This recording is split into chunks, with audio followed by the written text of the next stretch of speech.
Eu acho que Eduardo Novaes. Beleza.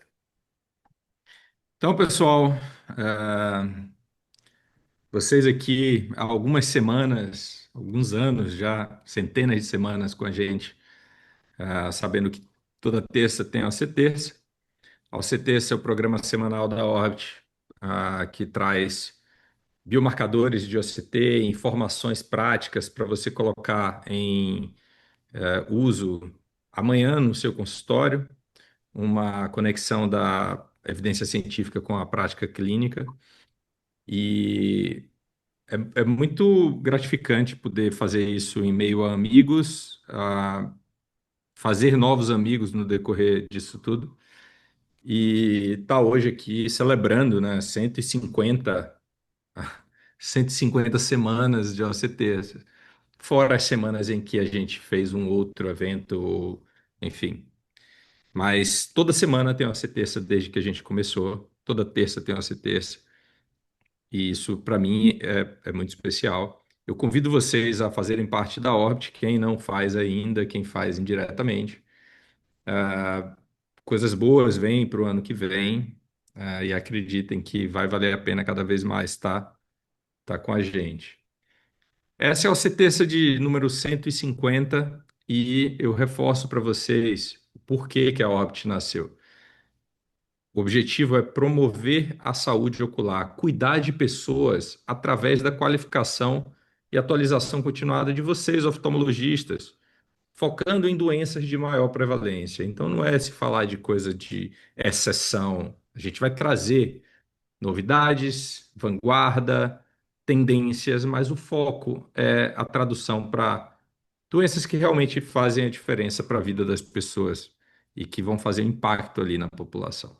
Eu separei como a OCT, algumas informações, eu fiz um pupurri rápido de OCTs. Eu trouxe, acho que o que eu mais gostei de apresentar foram as novas tecnologias em relação à OCT que estão, que a gente teve a oportunidade de testar lá no congresso do EURET nesse ano, eu e o Eduardo Novaes, e em especial os OCTs OCT e OCTA de Ultra Wide Field, cada vez com profundidade maior e campo maior.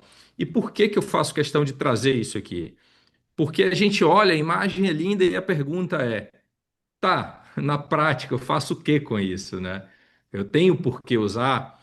E o Will Hetner, ele mostrou em várias aulas que sim, já tem muita pesquisa mostrando diferenciais de diagnóstico, definição de conduta, principalmente na miopia degenerativa.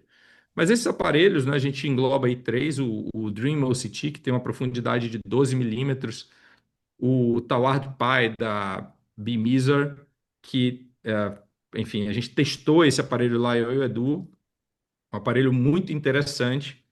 E durante os testes, nós fomos. Isso aqui foi sem dilatação de pupila. A gente conseguiu identificar uma colega oftalmologista que estava com descolamento de retina associado a retinosquises. Então, daí vem o poder de diagnóstico diferencial e de complementar isso na prática. É claro que quando a gente vai pensar em impacto de uma população, os estudos teriam que ter mais números, né? Mas imagina que a gente está num congresso, um oftalmologista que é extremamente treinado sobre sintomas, faz um exame ali e a gente detecta um descolamento de retina subclínico com esquises através de um método sem dilatar a pupila. Então, sem dúvidas, é um método que vem aí muito com um potencial muito grande da gente melhorar ainda mais nossa sensibilidade e o cuidado. O outro aparelho que nós testamos foi o Sky da Microclear. Ele faz além de uma imagem grande angular com vários comprimentos de onda, ele faz também um Basecam de 28 milímetros com 9 milímetros de profundidade.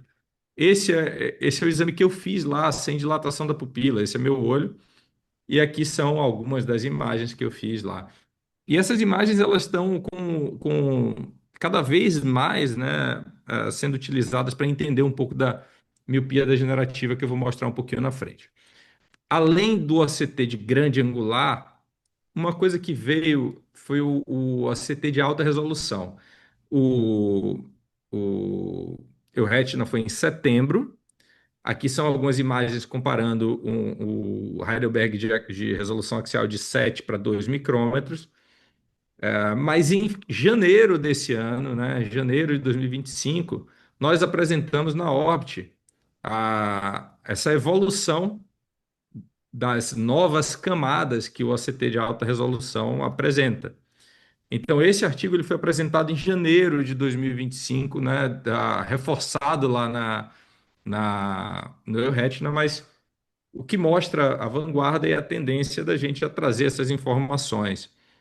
E indo além do OCT e da informação, pô, agora tem um monte de camada, para que servem essas camadas? Nós fizemos, né, uma correlação, uma forma de chegar a essas informações usando os aparelhos que a gente tem. Então, esse foi um ano também muito bom para nós da Orbit, porque nós pudemos publicar com um time incrível, né? Luiz Rosman, Felipe Lucato, Emerson Badaró, Eduardo Novaes e Gabriel Castilho, que eu sou fã de todos, e tivemos a oportunidade de escrever junto com Giuseppe Kerks e Jay Duker, muitas vezes citados aqui nas nossas textas. E a gente conseguiu trazer uma forma de você aplicar isso na prática e a tradução do que isso significa. Aqui um exemplo do olho do querido doutor Heitor, que está aqui assistindo a gente, né? Ele esteve aqui na Leitão, a gente fez esse exame para mostrar exatamente que a gente consegue ver aqui com o Cirrus ou com outros aparelhos Spectral as 5 camadas da plexiforme e com isso buscar biomarcadores de doenças neurodegenerativas. Mas o que a gente não publicou ainda e que é spoiler para todos vocês aqui são as 3 estratas da plataforma externa que a gente consegue identificar também através desse método e que a gente está começando a perceber que há resultados preliminares que na esquise tracional, ela acontece nesse plano, separando essas 3 estratas. Aí eu trouxe nessa mesma apresentação algumas imagens que eu achei muito bonitas de ótica adaptativa. Então, imagina, isso aqui é um mapa de fotorreceptores, sabe? É como se fosse uma microscopia especulada dos fotorreceptores. É lindo. E também a possibilidade de você fazer avaliações quantitativas da parede do vaso, do lúmen do vaso em diversas áreas da retina, através de ótica adaptativa e com varredura com focal a laser. Esse é meu olho, o exame feito sem dilatação, tranquilo, rápido. É um aparelho ainda experimental, não tem registro aqui no Brasil, mas que muito provavelmente a tendência vai ser chegar para o comercial.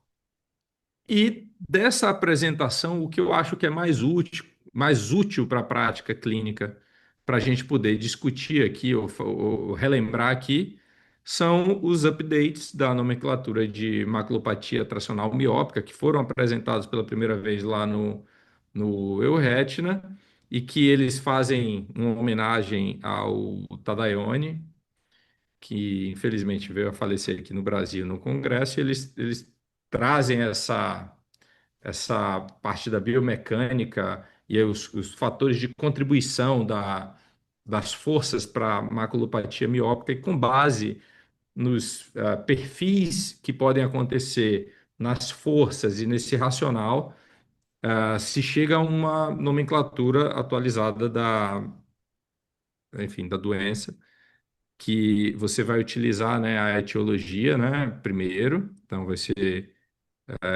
myopic, aí você vai falar a condição, a manifestação de maior impacto visual, e aí ele traz aqui a lista, né? Primeiro é descolamento macular, depois é buraco, tarará, tarará, e aí depois ele vai trazer as outras manifestações. Então você vai trazer uma classificação hierarquizada.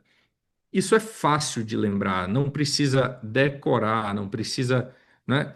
Mas quando você aplica isso no seu dia a dia para o pensamento dos casos, para entender o que é pior, o que é de maior impacto ali para a visão e repete isso no seu dia a dia mais e mais, fica mais fácil de classificar e definir as condutas desses casos.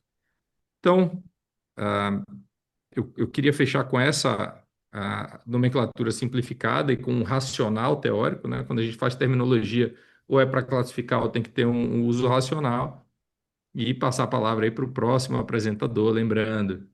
seja um Orbit, tá?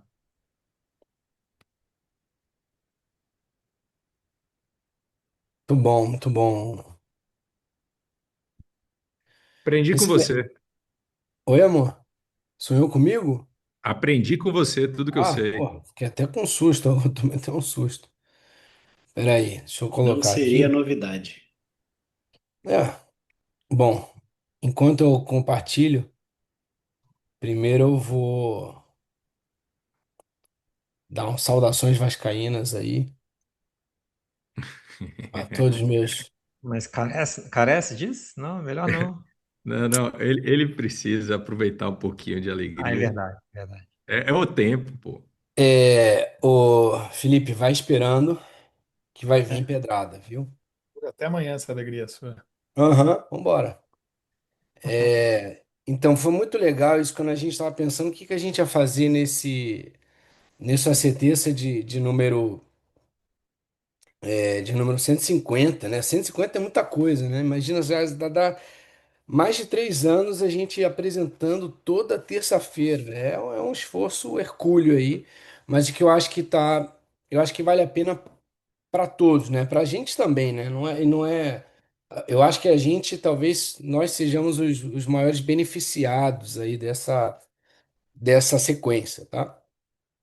E é uma coisa que quando mais a gente vê, uma vez eu vi num congresso, foi no caso, foi o Raul Viana, né? Tava discutindo um caso, e assim, ele falou uma parada muito bizarra, né? Uma coisa assim, como é que ele sabe essas. Enfim, foi um comentário absurdo e que no final ele tinha razão. E aí ele falou, depois que terminou a apresentação, eu fui falar com ele, falei assim, nossa, Raul, como é que você sabia isso? Uma coisa tão detalhe do detalhe do detalhe. Aí ele falou, ah, não, porque eu tinha lido um negócio, que eu estava fazendo um capítulo de um livro e tal. Mas eu tô contando essa história toda só para dizer o seguinte, só faz o gol quem está na área, né? Então, isso daqui que a gente faz e que a gente discute, e todo mundo discute junto e tal, faz com que a gente chegue lá num congresso ou chegue num paciente na nossa frente. Um congresso é menos importante de tudo, né? Mas que chegue num paciente na nossa frente, a gente saiba, fala assim, cara, eu já vi aquilo, olha só, eu já vi esse sinal, eu já vi isso acontecer, eu tive. Eu vou até botar depois publicar pelo Triton, lá nas publicações que a gente faz do Triton. Um paciente que eu vi uma alteração, eu falei, cara, isso aqui é uma membrana tipo 3 nascente, e que eu só saberia porque existe o órbito, porque a gente já discutiu isso, né? Então enfim, é aquele conhecimento que a gente vai absorvendo, e no final, em algum momento, você vai chegar e vai usar.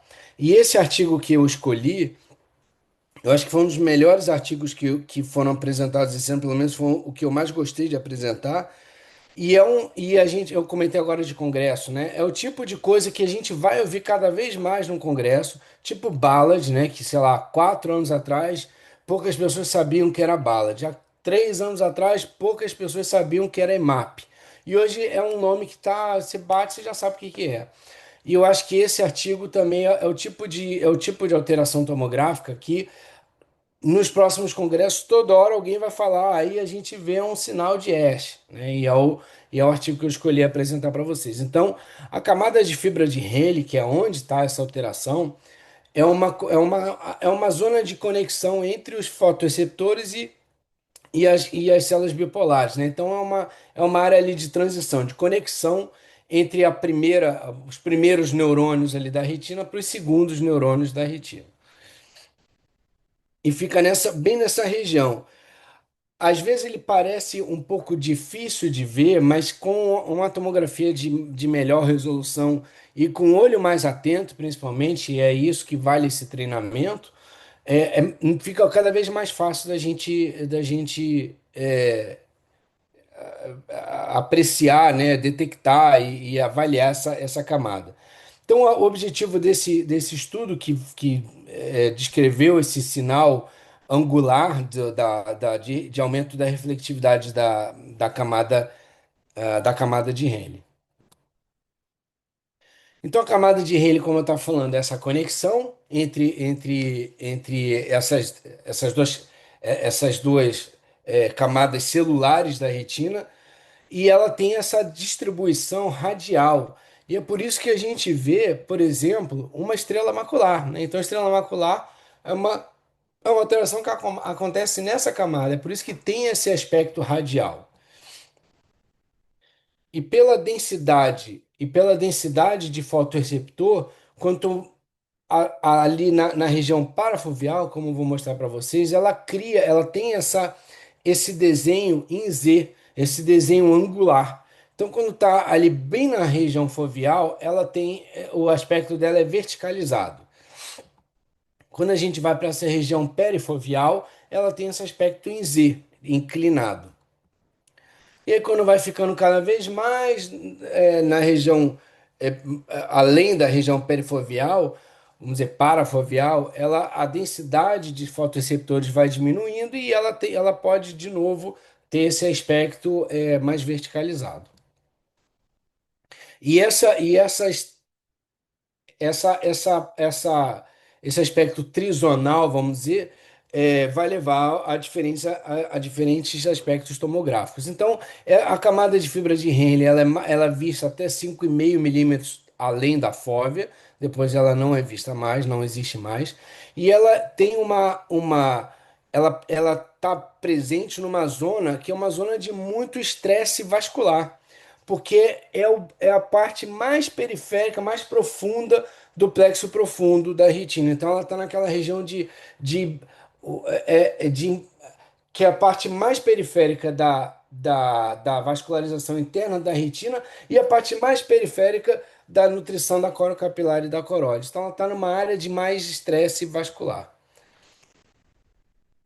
Ela é facilmente vista quando você inclina, né, por causa desse efeito Styles-Crawford aí, quando você tem o tilt da tomografia, a gente consegue ver de um lado e do outro, dependendo de onde está o tilt, como a gente vê aqui, né? Então, se você tiltou aqui para a esquerda, você vai ter uma melhor visualização para a direita. E tem que tomar muito cuidado, porque eu já vi gente apresentar como se fosse uma alteração da camada de fibra de Henle, na verdade é um OCT tiltado. E confesso que muitas vezes não é fácil de você, ainda mais quando não é você que está fazendo, não é fácil de você detectar essa nuance aí. Então ela é muito comum enfim, o ASH, né, essa alteração hiperflectiva, ela vai acontecer em eventos agudos, em insultos agudos dessa parte da retina. Então, vou mostrar alguns exemplos para a gente ilustrar isso melhor. O exemplo, vamos dizer, mais tradicional de afecção da camada de fibra de Henle é o AMN, né, a neuroretinopatia macular aguda, que é muito mais bem vista aqui no infrared, que é uma imagem guia do OCT normalmente. E você vai ter aqui esse insulto da camada de fibra de Henle. A gente vê que ela está mais hiperreflectiva aqui, acometendo também a nuclear externa. E com o passar do tempo, a nuclear externa afina, mas aquela alteração da camada de fibra de Henle vai ficando cada vez menos visível. Aqui um outro exemplo, olha como ela começa no day one aqui, né, no primeiro dia de afecção, como ela pega muito, praticamente só a camada de fibra de Henle, lógico que aqui também tem fluido sub. E na medida que os dias vão passando, ela vai progredindo retrogradamente para as camadas mais externas da retina e depois tem um afinamento da nuclear externa. Não precisa ser só uma doença inflamatória, aqui a gente tem uma doença vascular, como a gente falou lá, né? É a área que mais sofre com insultos vasculares, e aqui a gente vê bem esse sinal angular, muito bonito, né? Seguindo bem o formato do Z, inclinado na região perifoveal. Mas me permita, se a gente for voltar historicamente para o OCTERSA, já que estamos num momento de celebração, na Uhum. primeira OCTERSA 001 que eu apresentei, você brigou comigo porque eu apresentei isso e não fui eu que escrevi, a culpa era do cara que escreveu, não é por acaso David Sarraf. E aí agora você apresentando isso, 150 OCTERSAs depois, Ah, Ô, cara, fiquei ô, feliz, Ricardinho, hein? Hein? eu tava pensando exatamente nesse comentário seu aí. Eu ia comentar isso no final da apresentação do Roy. Voltando Não à Mas nossa olha questão, só. resisti. certeza Amor, 001. ó. Não, olha só. Primeiro a ser terça, Você vê dois como que a anos gente vai depois. evoluindo com a OC Terça aí. É Calma, uma bem. Mas grande olha só. demonstração São de como a coisas OC Terça diferentes, ensina. tá? Não, não, Ali não, é. não, não, não, não. Pode seguir Não, aí olha só. só. Ah, Ali a gente sim. estava discutindo a diferença do PAN para o AMN. E aí, o PAN é uma alteração tomográfica e a AMN é uma situação patológica, tá? E no AMN você tem uma reflectividade da camada de Rayleigh e o Ash sign, que é diferente do PAN. Aqui a gente tem aqui nem dá para ver muito PAN, né? Mas aqui a gente tem Convidarei, para não alongar a discussão, eu convidarei todos aqui a assistir ao ACTC 001. Está disponível no YouTube, se eu não me engano, sobre PAN-AMN, onde eu explico todo o plexo vascular e trago uma nova teoria sobre a fisiopatologia vascular. Não se compara PAN e AMN, Luiz, e eu fico feliz que você agora corroborou com o Sarraf, não fui eu, não. Foi o Não, Sarraf bem, que mas eu falou já isso tinha naquela falado época. isso, que eram Mas coisas é isso. diferentes. Eram coisas diferentes, até porque aqui também está pegando no AMN, pega aqui a nuclear externa. Enfim, vai Não que um seria pouco uma pega. sentença normal se a gente não discordasse. Não, mas Mas tudo bem, mas seguindo, assim, seguindo. você pode falar que o Ash tem alguma correlação com o PAN. Até pode, mas o Ash, né? Não a MN. Mas enfim, vamos tocar o barquinho. Tem só mais um Aqui a gente. biomarcador aí que o Lucato apresentou no OC Terça. Isso, a limitante média, né? Isso. A gente vê que essa linha branca aqui, essa limitante média, que é uma alteração que é ligada à isquemia mais, a alterações isquêmicas mais graves. Geralmente mais arterial até. Isso. Bom, aqui é uma oclusão venosa, mas deve ter uma alteração, uma isquemia grave. E aqui é uma alteração contusa, uma maculopatia contusa, um edema de Berle, por exemplo, né? E aqui a gente vê esse monte, aí não é uma alteração isquêmica, é uma alteração contusa. Eles acreditam que seja uma lesão na camada de fibra de Henle né, como é que se fala? Golpe contra golpe, né? E a gente vê um monte de lesãozinha tipo Ash, né? De lesão angular. E olha que interessante como a gente vai chegando mesmo aqui na mácula, né? Na fóvea, ela fica mais retificada e aqui ela fica cada vez mais angular. E aí, quando a gente vai essas aqui um pouquinho mais para a esquerda da imagem, já começa a ficar mais reta de novo, né? É bonitinho porque é igualzinho tá na histologia. A mesma coisa aqui numa alteração por laser, né? Uma como se fosse uma maculopatia solar, né? Uma alteração relacionada a um trauma de laser. E da mesma forma que, né, vai ficando menos angulada na medida que a gente se afasta da fóvea. Aqui numa placoide, olha só que interessante, porque aqui tem tudo, né? Tem um bala de maravilhoso aqui, e aí depois tem como se fosse uma lesão tipo AMN, né? Na verdade, uma reflectividade da nuclear externa, e aqui a gente vê o Ash sign aqui por cima dessas alterações, né? E você vê que o Ash, ele como está ali numa área na meiuca, então aqui eu não estou me prendendo a essa classificação, mas ele fala que anterógrada e retrógrada, né? Como que fosse. Retrógrada seria uma alteração que vai da retina mais interna para fora, e como na oclusão venosa que eu mostrei, e anterógrada seria uma alteração mais da retina externa, por exemplo, corocapilar, e que afeta a parte mais interna da retina, como é o caso da placóide. Aqui uma epitelite, ou uma doença de Crio, ou um ARP, né? Tem vários, uma fovealite. Então tem vários nomes para essa mesma situação. E como é uma alteração que acomete bem o centro da fóvea, você vê que a alteração é totalmente retilínea, né? Então já muda, já fica o padrão retilíneo pela posição das fibras de Henle. E aqui uma retinopatia que ele chama de paraneoplásica aqui, mas que poderia ser um Mills-like, né? Então a gente vê a lesão. Aqui eu fiquei um pouco na dúvida quando eu revi essas imagens, porque aqui me parece ter mais, essas são as imagens do artigo, tá? Mas aqui me parece ter mais de 5,5 milímetros do centro da fova. Então, teoricamente, aqui não teria mais uma camada de Rayleigh assim tão visível. Mas é o que ele fala aí no estudo, né? A imagem do próprio estudo, então a gente acredita. E aí um resumo de todas essas posições das diferentes lesões, algumas anterógradas, outras retrógradas, mostrando aí o Ash sign. E o mais importante, talvez, disso seja a gente aprender a diferenciar de doenças de acúmulo de material ou distorção mecânica. Por exemplo, aqui é uma migração do epitélio pigmentado, então eles chamam de plume, né? Então é uma alteração do EPR aqui parece um FLEC, né? E que tem essa CGS, esse padrão, mas não seria um ASH, porque seria um acúmulo desse material e não um insulto agudo da camada de fibra de Henle. A mesma coisa para uma hemorragia, a hemorragia na camada de fibra de Henle vai seguir até esse padrão, né? Você vê que aqui na fóvea está bem retificado e um pouquinho na região perifoveal tá inclinado. Aqui, lindo, assim, um padrão radial da hemorragia da camada de fibra de Henle, mas que não seria um ASH, apesar de poder seguir esse padrão parecido com o padrão do ASH. E aqui uma tração vitromacular e que forma esse buquê foveal, essa linha central, mas que também não seria relacionado a uma alteração da camada de fibra de Henle, sim uma alteração das células de Miller.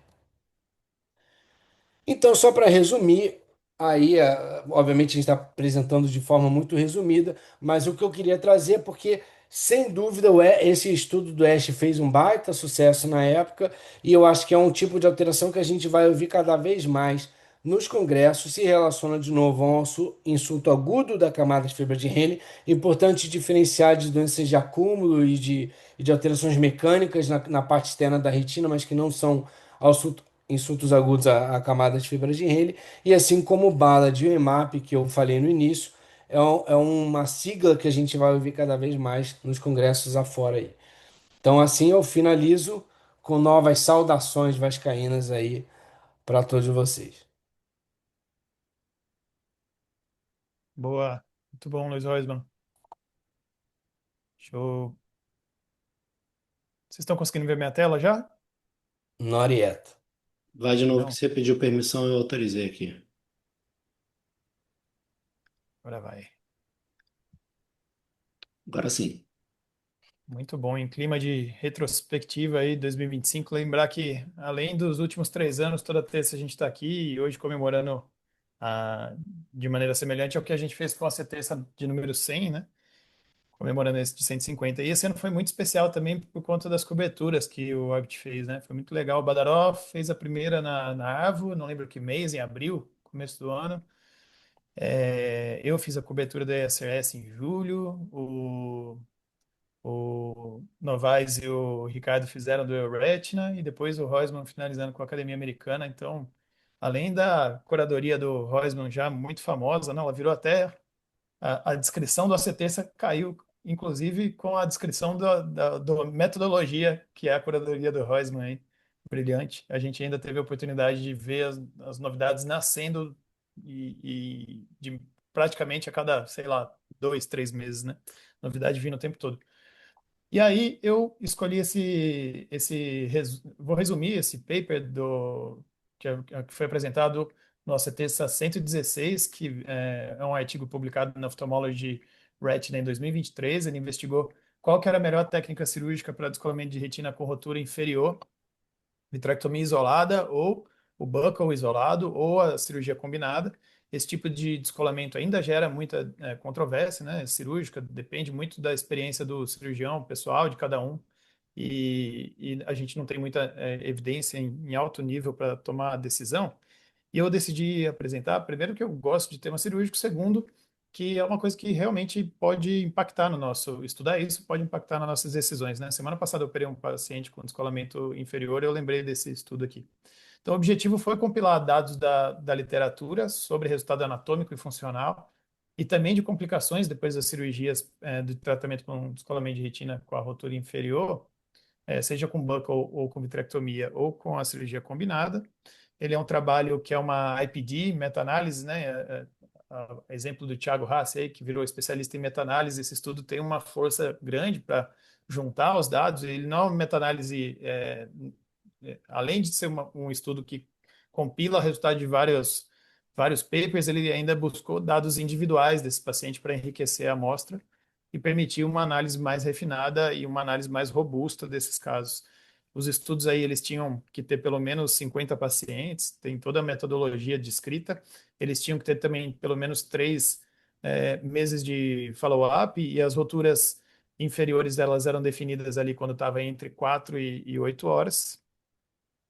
E os outcomes foram focados na anatomia, ou seja, a taxa de reaplicação da retina e o status da retina aos 3 meses e um ano depois, né, se ela estava colada ou não, e também na análise funcional, ou seja, mudança na qualidade visual desses pacientes depois da cirurgia e a proporção dos pacientes que tiveram ganho maior que 10 e de 15 letras também. E no resultado, eles tiveram, depois das seleções, conseguiram selecionar 15 estudos. 60% desses estudos era retrospectivo, só tinha 3 clinical trials. É difícil fazer um clinical trial nesse tema, né? 3 séries de casos prospectivas. E eles conseguiram reunir nessa análise 1.417 olhos, uma quantidade bem grande, né? 74% deles tinham sido submetidos só à vitrectomia e 366 fizeram cirurgia combinada. Eles não conseguiram analisar bem o buccal isolado, eles decidiram tirar depois da amostra. Aqui mostrando alguns dados na tabela, mostrando as diferenças que tinham, mas casos pareados ali pela idade, presença de PVR ou não, PVRC, né? E quanto aos outcomes anatômicos, o sucesso anatômico que esses pacientes tinham com cirurgia colada, retina colada com 3 meses, com cirurgia única, era 89% no paciente com vitrectomia e 77% naqueles que eram combinado, isso com uma cirurgia única aos 3 meses. Apesar da diferença numérica, não tinha uma diferença estatística nesse resultado. E quando eles avaliavam a taxa de sucesso com mais de uma cirurgia, ou seja, aqueles que precisaram de reop, e eles conseguiam 95,2% no grupo de Vitré e 85,3% na combinada, mostrando que na vitrectomia primária, numericamente, foi até maior do que na cirurgia combinada nessas duas análises aí. E com 12 meses, embora isso também não tenha diferença estatística significativa, com 12 meses a mesma coisa, você vê que 79%, né, quase 80% do grupo de Vitré, e aqui 96,6% na combinada com cirurgia única. Você vê que quando estende um pouquinho o prazo, a combinada ganha da vitrectomia primária, mas também sem significância estatística. E com mais de uma cirurgia em um ano, você vê que um sucesso anatômico muito grande, tanto na cirurgia de vitrectomia isolada como na combinada, 97,2 versus 96,6 a chance dessa retina estar colada em um ano, independente da técnica. E para os dados funcionais, especialmente na proporção de olhos ganhando mais de 10 ou mais de 15 letras, também não teve diferença funcional aos 3 meses, também não teve diferença funcional aos 12 meses. Então, na discussão, ele fala um monte de coisa, mas é, até com as limitações da quantidade de estudo ou da qualidade de estudo, por não ter muita coisa clinical trials nessa área, ainda fala que depende muito de caso, individualizar caso a caso ou a experiência do cirurgião, mas leva a gente a pensar um pouquinho quanto que, de repente, a gente está colocando alguns casos com faixa desnecessária, né? Aquela coisa de uma faixa e canja de galinha não faz mal para ninguém. Às vezes está tratando um pouquinho da ansiedade do cirurgião, mas se fosse optado, né, em determinados casos por vitrectomia primária, a chance de sucesso era bem grande também. E estatisticamente, pelo paper aí, a chance de ficar tudo bem, tanto com a acuidade visual como a retina colada aí aos 3 ou 12 meses, é muito parecida. É isso, pessoal. Deixa eu passar a palavra aqui para o do Para Novaes, é comigo, isso? para comigo. Beleza, Você galera. Vou compartilhar aqui. Me avisa se vocês estão vendo a minha tela. ainda não. Aí. Vendo? Assim, Edu. Beleza. Então vamos lá, galera. Seguindo. Bem, então, para comemorar nesse OCT 750, o artigo que eu escolhi foi uma revisão sistemática, meta-análise de casos de polipoidal que foram tratados com faricimab, tanto naive quanto do switch. Então, só lembrando, né, a gente sabe que a vasculopatia polipoidal ela é uma neovascularização macular com algumas características tipo pólipo, né, dilatações aneurismáticas tipo pólipo, tá? E a gente sabe que esses pacientes eles podem ter um quadro mais leve, muitas vezes com boa visão, né? Sem muita alteração, poucas drusas, mas também a gente pode ter grandes hemorragias, isso faz com que a doença seja muito grave. E aí tem aquela divisão entre pessoas que acham que ela está no espectro da placa coroide e pessoas que acham que ela é mais um tipo de DMRI. E eles falam isso porque tem fatores genéticos, fatores ambientais, a idade avançada, que tudo está alinhado com a doença da DMRI, tá? Então existem, né, expressões que vão fazer com que essa neovascularização aconteça, que é o VEGF e aí também a angiopoetina 2. E aí lembrando que a angiopoetina 2 ela trabalha através daquela via da Ang e Tai2, né, que vai sinalizar toda aquela alteração que vai aumentar a permeabilidade e assim vai. E se a gente não tratar esses pacientes, a gente tem grande chance desses pacientes ter uma grande fibrose e evoluir muito mal, tá? A gente sabe que o padrão ouro para o diagnóstico é a endocianina verde, né? Mas a gente sabe que é muito difícil a gente ter disponível. Então a gente tem que treinar os nossos olhos a fazer o diagnóstico utilizando o que é o mais comum, que é a OCT, tá? Então a gente sabe que é uma doença mais prevalente em asiático e também em pessoas mais com etiologia mais africanas, tá? E aqui, acho que é uma imagem que eu quis trazer só essa imagem para resumir, porque tem praticamente todos os biomarcadores. Tem os nódulos alaranjados no fundo do olho, o U invertido, esse notezinho, esse entalhe do PED, o pólipo no anfácio estrutural, o OCT angiography, aquele SIRE, né, ou Double Layer Sign, com o sinal do polegar, as lesões em anéis, né, a multimodalidade do OCT angiography, que a gente vê o fluxo dentro do pólipo, a endocianina, que a gente já percebeu que a gente, com tantos biomarcadores na OCT e no fundor, a gente não precisa da ECG. E se a gente consegue identificar polipoidal desse jeito, sem precisar da ECG, né, o tratamento não vai mudar, por que será que a gente precisa pedir? Tá? Então, não necessariamente a gente precisa. Vamos só lembrar dos estudos, o Everest, né, que avaliou a terapia combinada versus o PDT sozinho versus o ranibizumab, mostrando que a terapia combinada foi superior ao ranibizumab em monoterapia. Mas o Everest era um estudo pequeno, aí veio o Everest 2, né, que aí ele só comparou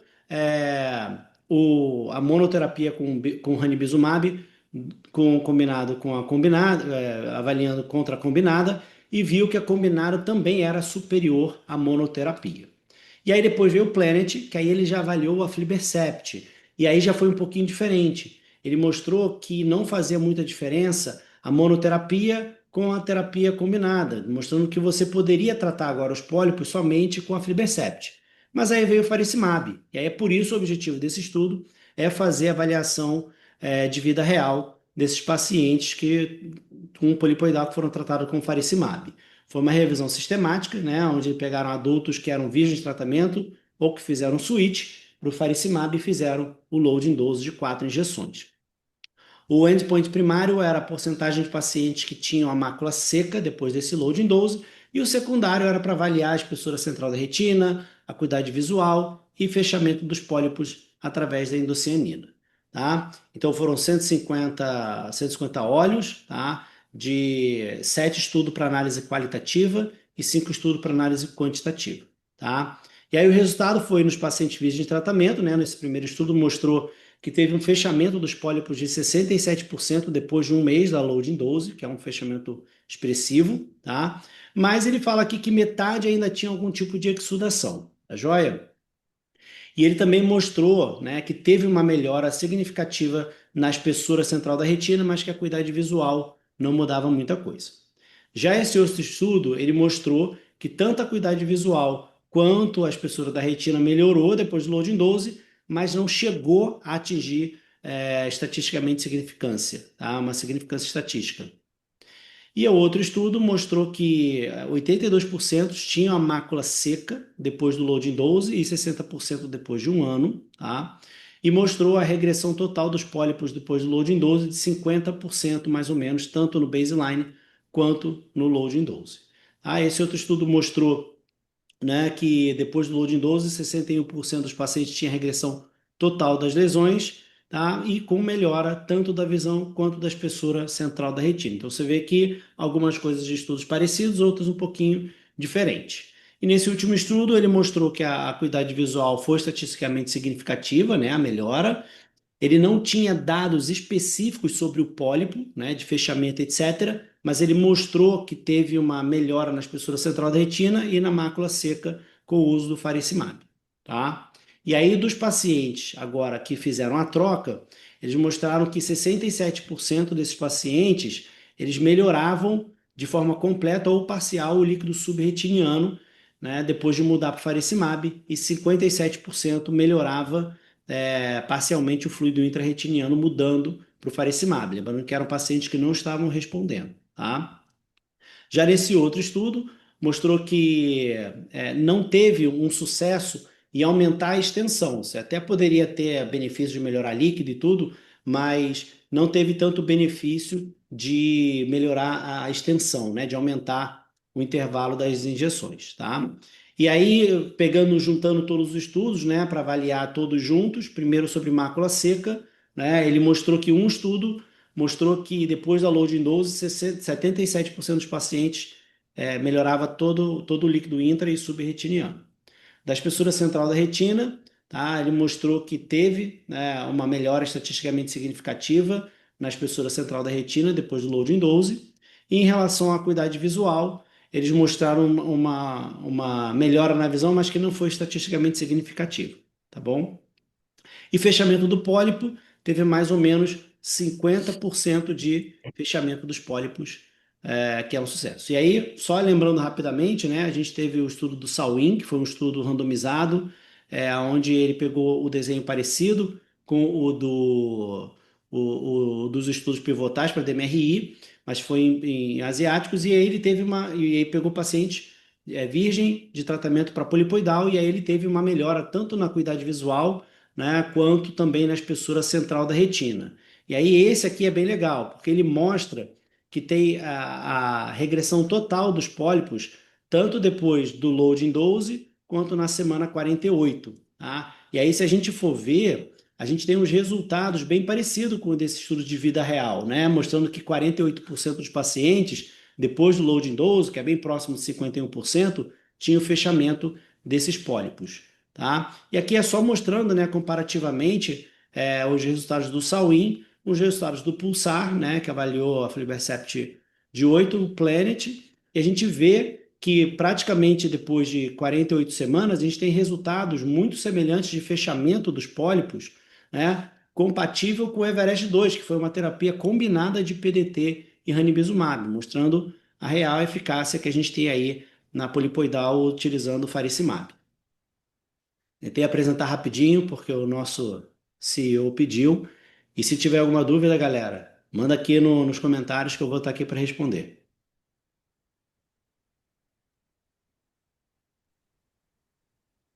Muito minha vez. Muito obrigado, Edu. De nada, padrãozinho. Ó, tudo certo com minha câmera, minha visualização aí? Tudo tranquilo, pode mandar bronca. Então tá. É legal a gente ver vocês apresentando, que cada um tem um jeito totalmente diferente de apresentar e que se complementa, né? Depois eu quero discutir um pouco sobre isso com vocês. Tem umas coisas interessantes para falar no final aqui sobre essa retrospectiva de 2025. O artigo que eu escolhi é um artigo bem cotidiano, é edema macular cistoide crônico, é uma oportunidade que vocês têm de ver. Esses pacientes estão no seu consultório todo dia. Hoje atende 2 pacientes com edema macular cistoide. Um de pós-catarata, uma catarata lisa, e o outro pós-fixação escleral, que com 2 anos depois de cirurgia ele ainda está com edema, né? 2 pacientes que vieram para mim hoje fazer caso novo relacionado a isso. Então é uma doença extremamente prevalente. E esse estudo aqui é um estudo que foi publicado no Survey of Ophthalmology, que era sobre opções de tratamento para edema macular cistoide crônico, tá? Edema macular cistoide refratário. não é o agudo, mas tudo que for falado aqui serve também para o edema macular agudo, porque é mais fácil ainda o tratamento. E ele foi uma revisão sistemática, e primeiramente ele conceituou o que é um edema macular cistoide crônico, que é a partir de 3 meses. Geralmente ele aparece entre 4 e 12 semanas depois da cirurgia. Tem aqui uma estatística de proporção de quais casos isso aqui realmente acontece no nosso cotidiano. Uma fisiopatologia clássica, né? Aquela que a gente está acostumado com doenças de retina, com fatores inflamatórios e quebra da barreira hematorretiniana. Isso aqui a gente vê mais ou menos em todas as doenças vasculares da retina. A gente tem uma fisiopatologia que se assemelha, em tese, em algum aspecto nesse contexto aqui. E os tratamentos vão ter exatamente como objetivo controlar tanto os fatores inflamatórios quanto a barreira hematorretiniana. Então, a introdução do artigo já traz muito do que é o conceito da doença e o conceito do tratamento ao mesmo tempo, tá? Então, como eu falei, foi uma revisão sistemática, tá? Uma análise que foi feita até no janeiro de 2024, com vários termos que foram pesquisados. E de resultado, e aí tem vários insights interessantes, né? Primeira coisa para a gente lembrar é que mesmo quando a gente está falando de edema macular cistoide crônico pós-cirúrgico, a gente ainda tem o ANE como os anti-inflamatórios não esteroidais como uma boa opção de tratamento, tá? Com resultados bons, apesar de ter uma melhora mais lenta da visão, mas ainda assim tem uma melhora muito boa. E para a gente acompanhar esse paciente, os 2 melhores parâmetros de melhora são a espessura na OCT, né, a avaliação da OCT mesmo, quanto a acuidade visual. E aí eu trouxe só o que a gente tem de disponível aqui no Brasil, né? O estudo mostra um monte de coisa diferente, mas lembrar para vocês que existem, todos esses que eu vou mostrar aqui são tratamentos que têm evidência de que funcionam, né? Então a triancinolona ainda funciona, pode ser empregado tanto intravítrea quanto peribulbar, tá? Então a gente tem essa opção. Implante de dexametasona, ótima opção de tratamento também. Anti-VEGF ou anti-VEGF combinado com anti-ANG2 é também ótima opção de tratamento. E como recomendação de tratamentos que têm eficácia comprovada e que realmente vale a pena, a gente lembrar desses aqui que eu acabei de falar, né? Tratamento tópico com colírios, lembrar que a ANE ainda funciona, é uma ótima opção. Uma dessas duas que eu estou falando hoje, a gente optou, né, em conjunto com a paciente, a gente optou em tratar com a ANE mesmo, tá? Foi isso que a gente escolheu. Lembrar que existe a triancinolona, como eu já comentei, como corticoide intravítreco, corticoide de liberação lenta, que é o Ozurdex, anti-VEGF, essas outras sugestões aqui que podem ter efeitos positivos, que são interferon alfa, infliximab e o uso do laser de micropulso amarelo. E nesse dia também, que eu apresentei o ACT 642, eu trouxe um caso meu, que foi um caso que mostra mostra realmente a importância disso. Toda vez que eu apresento, eu gosto de trazer um caso de vida real que tenha aparecido lá no consultório e mostrar a aplicabilidade dessa própria OCT aqui para vocês. Esse paciente aqui, ele teve um descolamento de retina, foi uma faca refrativa que foi feita num paciente automíope. Ele chegou para mim com descolamento de retina, eu operei, gás, nada demais, só que aqui está o pós-operatório imediato, né? Então vocês vejam que a retina estava bem, a retina externa dele regenerou, estava com um aspecto bem satisfatório, a visão dele tinha melhorado, enfim, um quadro, um padrão, né, bem positivo. E aí, uma das coisas muito interessantes desse artigo é que a gente tem que lembrar de examinar, não só de tratar, mas a gente tem que lembrar de examinar e fazer o diagnóstico da etiologia desse edema macular cistoide crônico, porque muitas vezes existe uma etiologia que pode ser consertada. E aí eu trouxe esse caso aqui, quando eu apresentei, e falei com vocês que, infelizmente, esse paciente ficou, não me perguntem de onde veio, mas ele ficou com perfluor no segmento anterior. Teve uma migração de perfluor pós-operatório para o segmento anterior. Deve ter ficado grudado ali na parte plana, na aura serrata, na região anterior ali da íris, por algum motivo, e depois ele migrou para o segmento anterior. E esse aqui, vocês vejam o aspecto do paciente no final das contas, né? Ele evoluiu com edema macular cistoide, depois eu tratei, ele melhorou, eu tratei com corticoide tópico, ele melhorou, depois ele desenvolveu uma membrana epretiniana, que eu tive que, como eu reintervi para poder tirar o perfluo que tinha ficado no segmento anterior, eu aproveitei para tirar a membrana epretiniana dele, aqui ele ainda ficou com edema macular cistoide depois da cirurgia da membrana epretiniana. Então é uma mensagem de vocês lembrarem também de cuidar da etiologia do problema e, sempre que possível, óbvio, diminuir a probabilidade disso acontecer. E aqui é o aspecto final dele, né? Ele está com a visão muito boa, esse paciente ficou com 20/30 de visão, se eu não me engano, uma visão funcionalmente ótima, ele está sem queixa nenhuma, mas poderia não ter sido dessa forma, pelo fato de ele ter desenvolvido tantas alterações ao longo do tempo aí. No dia eu expliquei, tá? Essa imagem de cima é da época do edema maculastoide, está na horizontal, a de baixo está na vertical, mas foi a foto mais interessante aqui para poder fazer o comparativo, antes que o Ricardo brigue comigo para mostrar fotos diferentes para comparar fotos diferentes. Eu queria trazer uns insights aqui para vocês. Hoje a gente está comemorando 150, são 150 semanas seguidas que a gente está junto com vocês para mudar a conduta dos pacientes, do cotidiano de vocês. Eu estava vendo as apresentações de hoje aqui, e é interessante, né, que cada um de nós 5 apresenta de forma diferente. Vocês podem... Hoje foi bem típico, né? Assim, o jeito que cada um apresentou hoje é bem o jeito que cada um apresenta no seu cotidiano, nas suas OCTs, né? E eu acho que isso traz uma riqueza muito grande de um time. Vocês têm a oportunidade de discutir, a gente sempre pede para vocês abrirem as câmeras, participarem. Se alguém quiser, por favor, abra a câmera agora. Para a gente que está do lado de cá é muito mais legal quando vocês abrem, tá? A gente se sente muito mais motivado quando vocês participam, abre a câmera, conversa, traz as dúvidas, traz caso, traz comentário. Para a gente é muito mais motivador ter vocês junto aqui participando realmente com a gente. E é interessante ver vocês... É interessante a gente apresentar nós 5 assim, porque a gente tem uma metodologia totalmente diferente que vocês conseguem captar. Eu acho que dá para fazer isso, né? Captar de formas diferentes aqui os conceitos dentro dessas jeitos diferentes de cuidar.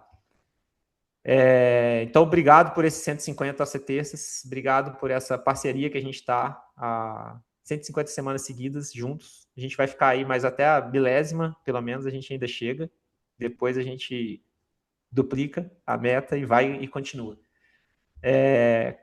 Como uma forma de trazer vocês mais para perto ainda, quem quiser participar mais, ficar mais junto com a gente, trazer mais casos, discutir mais com a gente preparou uma oferta de aproximação com vocês agora nesse fim de ano. Vocês podem ver que muito do que a gente falou aqui é o nosso propósito, que é cuidar dos pacientes de uma maneira eficaz, para que vocês possam realmente melhorar a assistência aos pacientes de vocês, diminuir a gravidade, diminuir o peso de algumas doenças graves que podem realmente levar à cegueira, diminuir a probabilidade desses pacientes ficarem cegos. Vocês podem contar muito com a gente nesse cuidado que vocês têm aí com o paciente de vocês.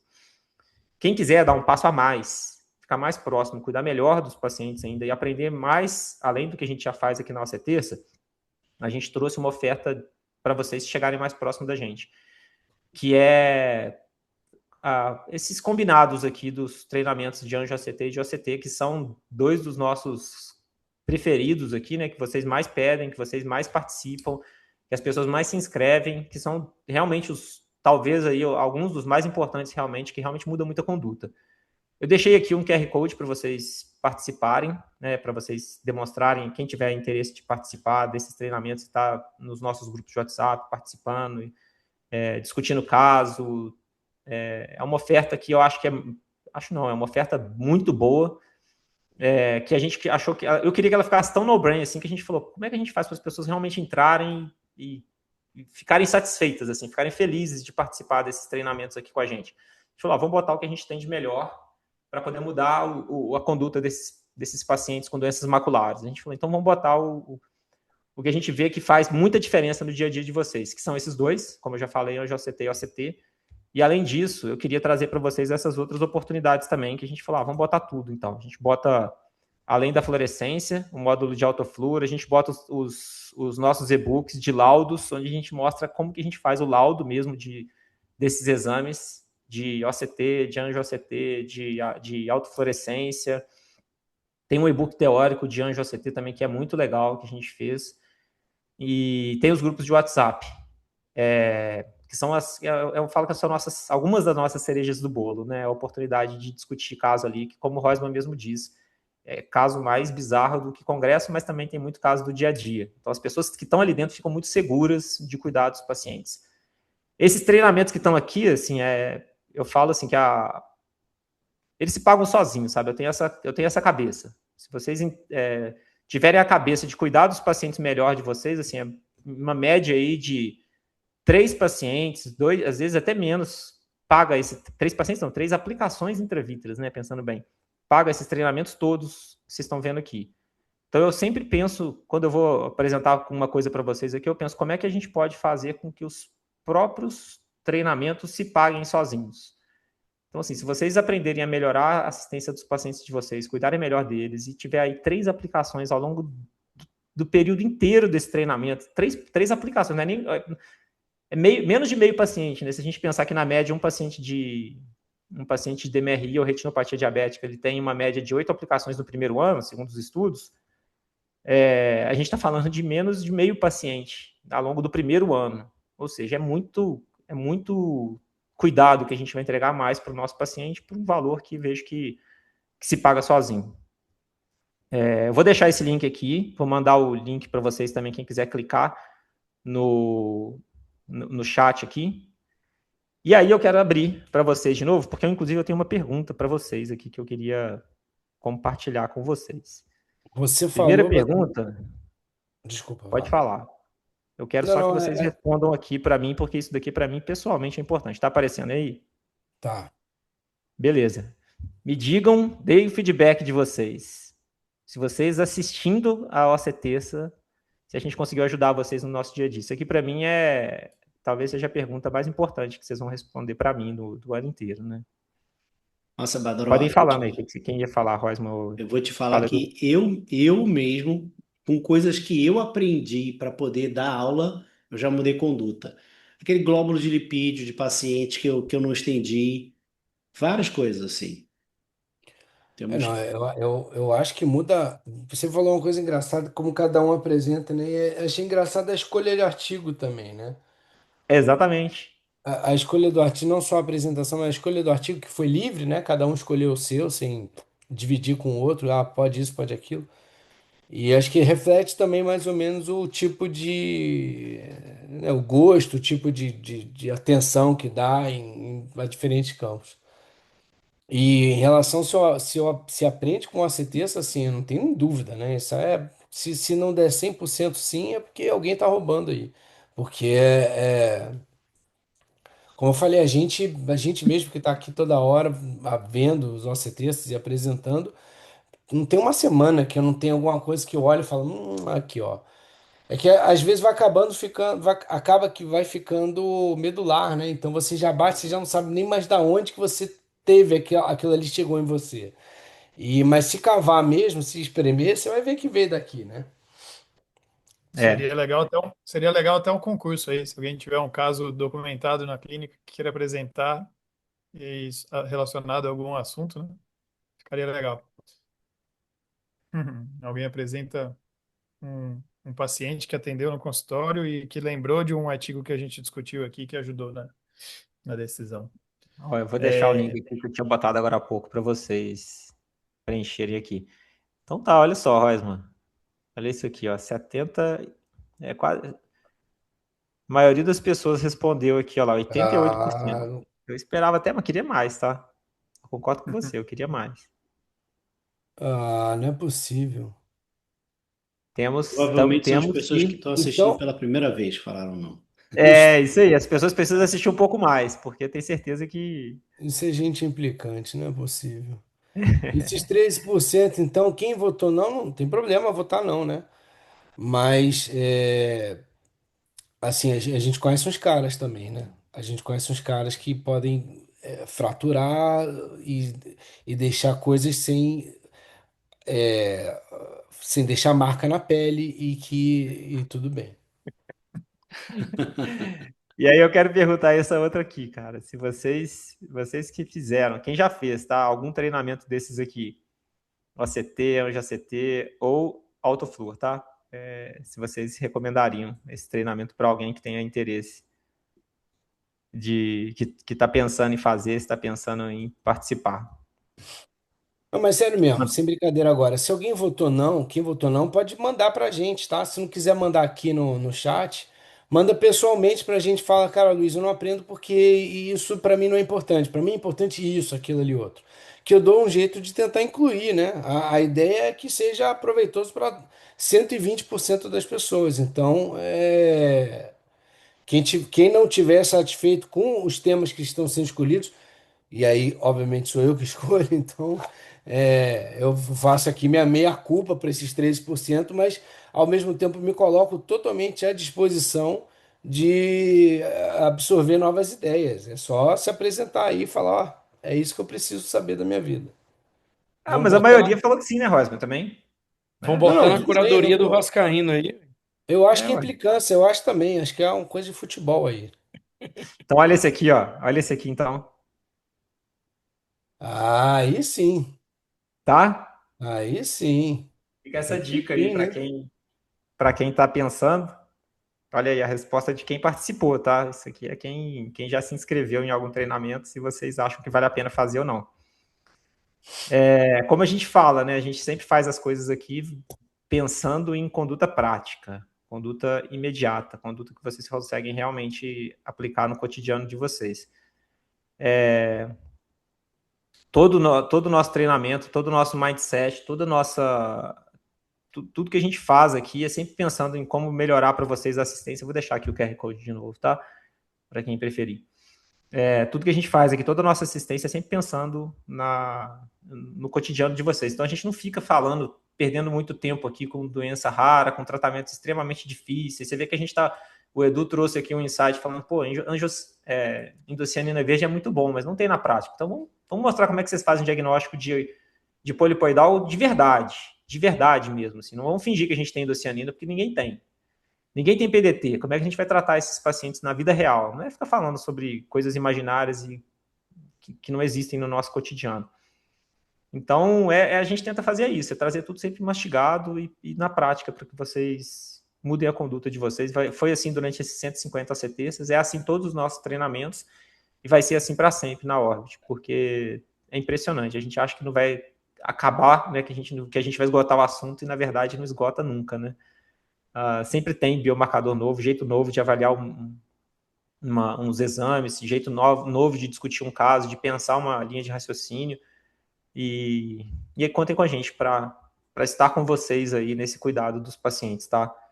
De coração, conta com a gente mesmo. Diga aí, Rosman, Edu, Cara, eu lembro, Felipe, eu tô ou alguém, lembrando. né? Alguém puder abrir a câmera também, chamo de novo. Ó, o Heitor estava comentando, ele estava comentando, e é uma coisa que eu até lembrei assim, do e-book de laudos de OCT. Ficou muito legal esse e-book, não ficou, Heitor? Cara, foi sensacional. Eu tava no Fellow ainda, e acaba que quando eu começava a laudar aquela pancada de OCT, a gente tinha um modelo, mas cada lugar é um modelo diferente. E daí eu peguei todos que eu tinha e comecei eu mesmo a fazer do zero, do dia que eu fiz o curso para frente. Então, padronizei lá no início do e-book, mostrava o passo a passo de como interpretar. No começo até você demorava mais para laudar. Só que depois você entra no automático, na interpretação, e aí eu criei o modelo de cada tipo de patologia, fui separando. Cara, o e-book é sensacional, velho.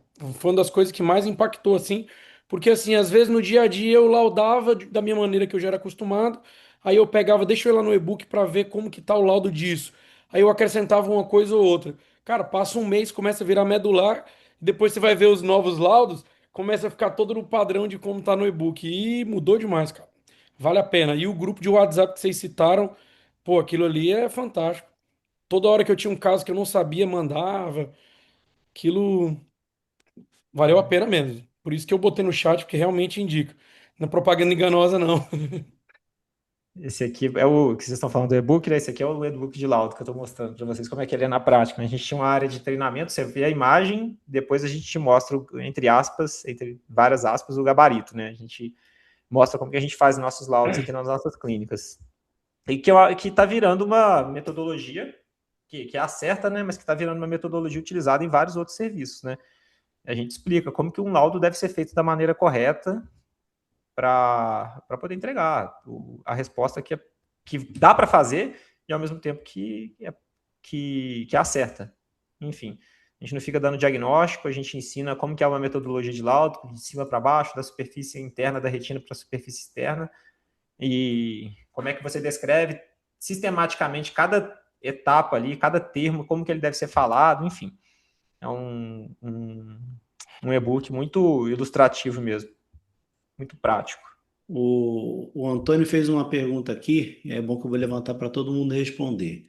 Que ele fala assim: os cistos de DMRI crônica, geralmente por alteração DPR, não de exudação, né? Que ele fala em Aurora, Cirrora, que geralmente melhora após a injeção, mas depois que você para de injetar, ele volta. Vocês continuariam tratando?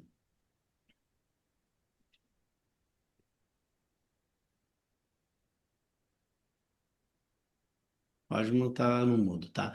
Então, assim, é, se o cisto for por alteração do EPR, por definição, ele não deveria melhorar com o tratamento, tá? Apesar, assim, não tem porquê, né? O cisto, a não ser que ele tenha algum componente de exsudação mesmo, tá? Porque se você estava injetando, pressupõe-se que isso era uma DMRI, neovascular, e se você para de injetar ele volta, pode ser que esse cisto talvez não seja de alteração da PR, tá? Então, mas assim, às vezes o cisto ele só não é tão relevante, essa exudação, a ponto de realmente mudar na qualidade visual do paciente. Mas em geral, pelo cisto de falha de PR, eu não trato. É. Eu acho que tem que individualizar cada caso também, né? Porque É, assim, se você responde anatomicamente bem e aí tem sinal de exudação, você tem que continuar, na teoria, continuar tratando. Mas às vezes o paciente não está sentindo nenhuma mudança funcional ou não impacta na vida dele, está cansado de fazer injeção e tudo mais. Tem casos que você pode discutir com ele a possibilidade de acompanhar de perto e parar para ver se vai ter uma piora importante ou não. No geral, quando tem exudação e está melhorando com o tratamento, eu tendo a fazer a extensão e manter o tratamento, né? É o que o Du falou. Se está respondendo, é que tem algum sinal de exudação, não é só pela falha do EPR.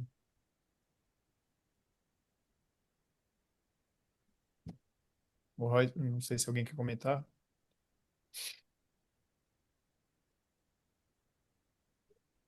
Tá mais que comentado.